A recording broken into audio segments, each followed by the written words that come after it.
ದಿನಾಂಕ 3/5/2026 ಸುಮಾರು 5:30 6 ಗಂಟೆ ಸಮಯದ ಒಳಗೆ ಒಂದು ಗಂಜಾಮ್ಗೆ ಹೋಗುವ ರಸ್ತೆ ನಿಮಿಷಾಂಬ ದೇವಸ್ಥಾನದ ಹಿಂಭಾಗದಲ್ಲಿ ಸುಮಾರು ಒಂದು 600 ಮೀಟ್ರ್ ಹಿಂಭಾಗ ನಿಮಿಷಾಂಬ ಟೆಂಪಲ್ ಹಿಂಭಾಗದಲ್ಲಿ ಒಂದು ಪರ್ಸನ್ ಮೊಹಮ್ಮದ್ ಸೋಯಬ್ 23 ವರ್ಷ ಇವರಿಗೆ ಯಾರೋ ದುಷ್ಕರ್ಮಿಗಳು 5-10 ಜನ ಬಂದು ಅಲ್ಲಿ ಒಂದು ಮಾರಕಾಸ್ತ್ರಗಳಿಂದ ಹಲ್ಲೆ ಮಾಡಿ ಒಂದು ಮರ್ಡರ್ ಮಾಡಿರ್ತಾರೆ ಅಂತ ಹೇಳಿ ಅವರ ತಾಯಿಯಾದ ಸುಲ್ತಾನ ಬಾನು 40 ವರ್ಷ ಇವರು ಠಾಣೆಗೆ ಬಂದು ದೂರು ನೀಡಿರ್ತಾರೆ. ಇದಕ್ಕೆ ಸಂಬಂಧಪಟ್ಟಂತೆ ಮೊಕದ್ದಮೆ ಸಂಖ್ಯೆ 111/26 ರಲ್ಲಿ ಪ್ರಕರಣವನ್ನು ದಾಖಲು ಮಾಡಿಕೊಂಡು ತನಿಖೆಯನ್ನು ಕೈಗೊಳ್ಳಲಾಗಿದೆ. ಇದರಲ್ಲಿ ಕಂಪ್ಲೇನೆಂಟ್ ಸುಲ್ತಾನ್ ಬಾನು ಅವರು ಈ ಹಿಂದೆ ಡಿಸೆಂಬರ್ ತಿಂಗಳಲ್ಲಿ ಉದಯಗಿರಿಯಲ್ಲಿ ಒಂದು ಮರ್ಡರ್ ಆಗಿರ್ತದೆ ಸೋಫಿಯನ್ ಅಂತೇಳಿ. ಅದಕ್ಕೆ ಸಂಬಂಧಪಟ್ಟಂತೆ ಆ ವೈರತ್ವದಿಂದ ಈ ಒಂದು ಕೊಲೆ ಮಾಡಿರಬಹುದು ಅಂತ ಒಂದು ಕಂಪ್ಲೇಂಟ್ನ ನೀಡಿರ್ತಾರೆ. ಮಾರಕಾಸ್ತ್ರಗಳಿಂದ ಸುಮಾರು 8-10 ಜನ ಅಂತ ಹೇಳಿದ್ದಾರೆ. ಅವರೆಲ್ಲ ಸ್ವಲ್ಪ ಗಾಬರಿಯಲ್ಲಿ ಕರೆಕ್ಟಾಗಿ ಎಷ್ಟು ಜನ ಅಂತ ನಿಖರವಾಗಿ ಅವ್ರಿಗೆ ಗೊತ್ತಾಗಿಲ್ಲ, ಬಟ್ ಸುಮಾರು 8-10 ಜನ ಅಂತ ತಿಳಿಸಿರ್ತಾರೆ. ಆ್ಯಕ್ಚುಲಿ ಮೊಹಮ್ಮದ್ ಸೋಯಬ್ ಅವರು ಈ ಹಳೆ ಕಾರುಗಳನ್ನು ವ್ಯಾಪಾರ ಮಾಡಿ ಮಾರಾಟ ಮಾಡುವಂಥದ್ದು ಒಂದು ಕೆಲಸವನ್ನು ಮಾಡ್ತಾ ಇರ್ತಾರೆ. ಅವರು ಮತ್ತು ಅವರ ತಂಗಿಯ ಗಂಡ ಬಿಲಾಲ್ ಅನ್ನೋರು ಇಬ್ಬರು ಜೊತೆಗೆ ಸೇರಿ ಯಾರೋ ಒಂದು ಗಿರಾಕಿ ಈ ಥರ ಕಾರು ಕೇಳಿದ್ದಾರೆ ಮಾರಾಟಕ್ಕಾಗಿ. ಅವ್ರಿಗೆ ಕಾರು ತೋರಿಸ್ಬೇಕು, ಅದನ್ನು ಎಕ್ಸ್ಚೇಂಜ್ ಮಾಡುವಂಥದ್ದು, ಕಾರು ಎಕ್ಸ್ಚೇಂಜ್, ಅವರು ಒಂದು ಕಾರು ಕೊಡ್ತಾರೆ, ನಾವು ಒಂದು ಅವ್ರಿಗೆ ಕಾರು ಕೊಡಬೇಕಂತೇಳಿ ಇದ್ರ ಬಗ್ಗೆ ವ್ಯಾಪಾರವಾಗಿ ಮಾತನಾಡ್ಕೊಳ್ಳೋದಕ್ಕೋಸ್ಕರ ಅವರೊಂದು ಲೊಕೇಶನ್ ಹಾಕಿರ್ತಾರೆ. ಆ ಒಂದು ಪ್ಲೇಸ್ಗೆ ಗಂಜಾಮ್ ರೋಡಲ್ಲಿ ಇವರು ಇಬ್ಬರು ಬಂದಿರ್ತಾರೆ. ಅವರು ಅಂದರೆ ಇದು ಟ್ರ್ಯಾಪ್ ಥರ, ಅಂದರೆ ಈ ಒಂದು ಕಾರು ವ್ಯವಹಾರ ಮಾತಾಡೋದಕ್ಕೆ ಕರೆಸಿ ಅಲ್ಲಿ ಒಂದು ಕೊಲೆ ಮಾಡಬೇಕಂತದ್ದು ಒಂದು ಸಂಚು ರೂಪಿಸಿರ್ತಾರೆ. ಮೈಸೂರವರು, ಎಲ್ಲರೂ ಮೈಸೂರವರು. ಅಂದರೆ ಕೊಲೆಯಾದ ವ್ಯಕ್ತಿನೂ ಮೈಸೂರು ವಾಸಿ, ಮತ್ತು ಈ ಅಕ್ಯೂಸ್ಡನ್ನು ಈಗೇನು ಸಸ್ಪೆಕ್ಟ್ ಮಾಡ್ತಾ ಇದ್ದಾರೆ ಅವರು ಸಹ ಮೈಸೂರಿನವರು. ಡಿಸೆಂಬರ್ ತಿಂಗಳಲ್ಲಿ ಉದಯಗಿರಿಯಲ್ಲಿ ಒಂದು ಮರ್ಡರ್ ಆಗಿರುತ್ತೆ.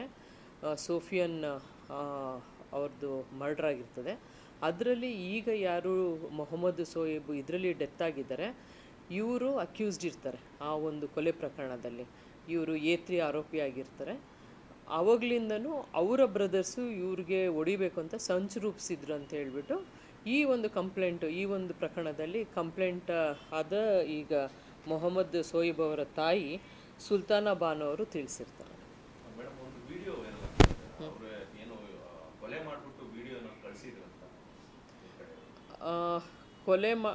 ಕೊಲೆ ಮಾಡಿ ಅದು ಒಂದು ವಿಡಿಯೋ ಹಾಕಿದ್ದಾರೆ ಅವರು. ಅಲ್ಲಿ ಮೈಸೂರಿನಲ್ಲಿ ಅದು ಸರ್ಕ್ಯುಲೇಟ್ ಆಗಿದೆ ಅಂತ ತಿಳಿದು ಬಂದಿದೆ.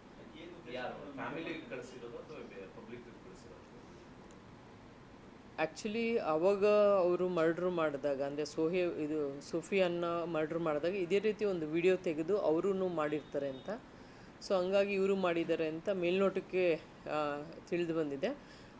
ಆರೋಪಿಗಳು ಪತ್ತೆಯಾಗಿ ಅವರು ಅರೆಸ್ಟ್ ಆದರೆ ಪೂರ್ಣ ಏನಂತ ತನಿಖೆ ಮೂಲಕ ಅದು ಗೊತ್ತಾಗಬೇಕಾಗಿದೆ. ಇಲ್ಲ, ತಂಡವನ್ನು ರಚಿಸಲಾಗಿದೆ, 3 ತಂಡವನ್ನು ರಚಿಸಲಾಗಿದೆ. ಈಗ ಅವರು ಪ್ರಯತ್ನದಲ್ಲಿದ್ದಾರೆ.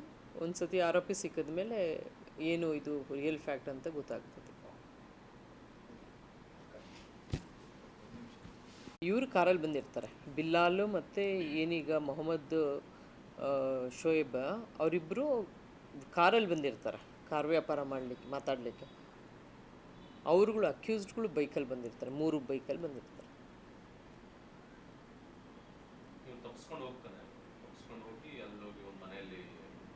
ಒಂದು ಇದರಲ್ಲಿ ಶೆಡ್, ಅದು ಲೇಬರ್ ಶೆಡ್ ಇರುತ್ತೆ. ಒಂದು UGD ವರ್ಕ್ ನಡೀತಾ ಇರುತ್ತೆ, ಅದರಲ್ಲಿ ಒಂದು ಲೇಬರ್ ಶೆಡ್ ಹಾಕ್ಕೊಂಡಿರ್ತಾರೆ. ಅದು ಔಟ್ಸ್ಕರ್ಟ್ಸ್, ಅದು ಯಾರು ಬೇರೆ ಅಕ್ಕಪಕ್ಕ ಮನೆ ಇಲ್ಲ, ಸ್ವಲ್ಪ ಔಟ್ಸ್ಕರ್ಟ್ಸಲ್ಲಿ ಆ ಶೆಡ್ ಹತ್ರ ಹೋಗ್ಬಿಟ್ಟು ಮರ್ಡ್ರ್ ಮಾಡ್ತಾರೆ. ಅವರು ಅಲ್ಲಿಂದ ಓಡೋಗಿ ಮೈಸೂರಿಗೆ ಹೋಗ್ಬಿಟ್ಟಿದ್ರು ಅವರು ಗಾಬರಿಗೊಂಡು. ತದನಂತರ ಅವ್ರನ್ನ ಕರೆದು ರಾತ್ರಿ ವಿಚಾರಣೆ ಮಾಡಿದ್ದೀವಿ. ಅವರು ಅಲ್ಲಿ ನಡೆದಿದ್ದ ಘಟನೆ ಬಗ್ಗೆ ನಡೆದಿದ್ದಾರೆ, ಬಟ್ ಅವ್ರಿಗೆ ಈ ಹಿಂದೆ ಆಗಿರುವಂಥ ಪ್ರಕರಣ ಬಗ್ಗೆ ಆಗಲಿ ಅಥವಾ ಯಾರು ವೈಷಮ್ಯದಿಂದ ಇದ್ರ ಬಗ್ಗೆ ಮಾಡಿರ್ತಾರೆ ಅನ್ನೋದು ಅವ್ರಿಗೇನು ಅರಿವಿಲ್ಲ. ಇವಾಗ ಡೆತ್ ಆಗಿರೋರು ಯಾರು ಮೊಹಮ್ಮದ್ ಸೋಯಬ್ ಅವ್ರ ವಿರುದ್ಧವಾಗಿ ಒಂದು 7 ಪ್ರಕರಣಗಳಿದೆ. ಹಾಂ, ಈ ಉದಯಗಿರಿಯಲ್ಲಿ